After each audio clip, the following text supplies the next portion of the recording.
how does she get out of it? And that's... Well, this is a cause, sometimes in workshops I do sections that are some of the most popular ones. Nobody's asked for it yet, but we call it How to Enjoy Bad Sex.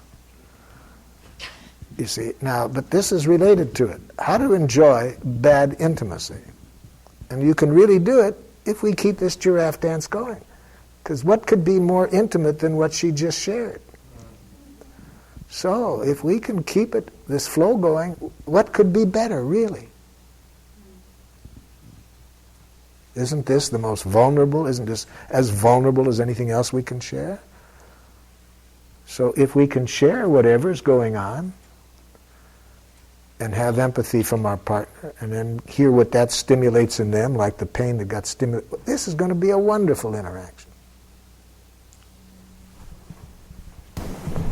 So, I'll just talk real loud. So in terms of the process, this is like a dense area. And so you just need to, this is a question now, you just need to sort of like really just slow down, give her empathy, and see what then opens up. Because initially, what came up in me was, God, I don't know where to go from here. So... Yeah, so we need to learn. Hopefully we're going to enrich you all to get closer to being able to do this, so that in Paul's role you see this as a memnoon right now. This person needs some empathy for this dilemma that goes on in them. So what's getting stimulated in you right now is real sadness, because you hear my request and you see the beauty in it. There's part of you that would like to respond to it, and then it's very painful for you when you see how much of your energy is tainted by this sense of obligation, or you have yes, it's like I can't, I want to give, but it's hard when I feel all of this guilt and shame. And how do you feel when I say this? I feel memnoon, that you give me so much of yourself and give me a chance to meet your need for understanding. I feel touched.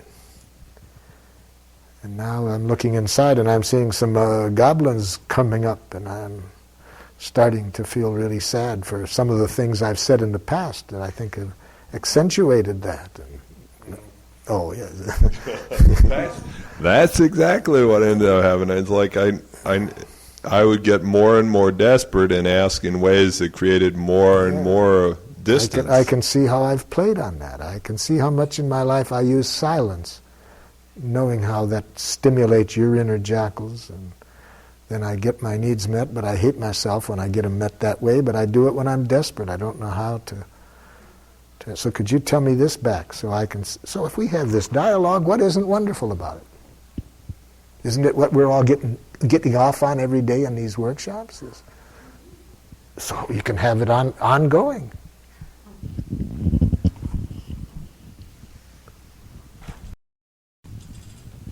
This is two statements. When I talked about how I gave to my mother, just at the end I heard a comment, "Good boy." And I'd like to confront the person that said it and ask them who said it and why they said it. I said it because it seemed familiar, in that if I wanted to be accepted in some way, I would do things because I wanted to be a good boy. It wasn't meant in a nice way.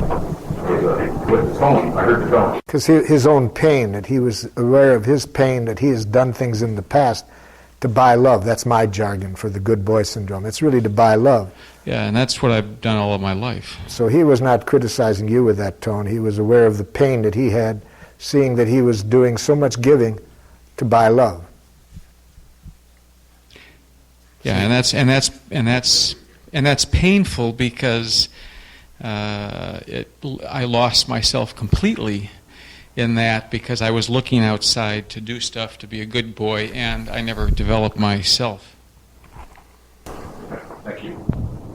That explains something. Because society does that. When you give out of joy, they see it as good boy, and they see it as you're doing it. You got some. But you see, Jim, I think what I was trying to show you yesterday, you lend itself to that image because you were talking about what you did, which sounds like you're trying to show what a good boy you are, instead of saying what you were feeling at the moment you told that story. If you could just tell the feeling, not the story. Yeah, but I did explain why I did that. But you didn't say right now what your feeling was. That right now, I still don't know what your feeling was and what need of yours was being met by telling that. And so when you don't make that clear, you lend yourself to these other projections. Okay, I see Paul's situation. But now you're back seeing. Can you just stay with present feelings? No, my feeling is present to what we're talking about. Yeah, it's what? I got in a situation where I was. Now you're telling a story. You're off your feeling into the story. Okay, I got in a similar. It was a similar situation. How can I say this? You're off into the story. It's no life in it for the group, Jim. Okay, I felt. No, not then. Now. What need of yours is being met by telling this?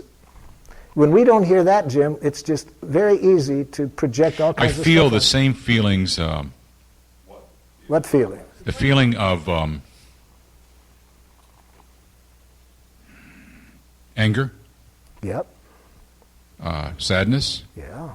Those seem to be dichotomous. I don't know. No, running together. Don't worry about it. Let's just say what you're feeling. So, what need is behind them isn't being met?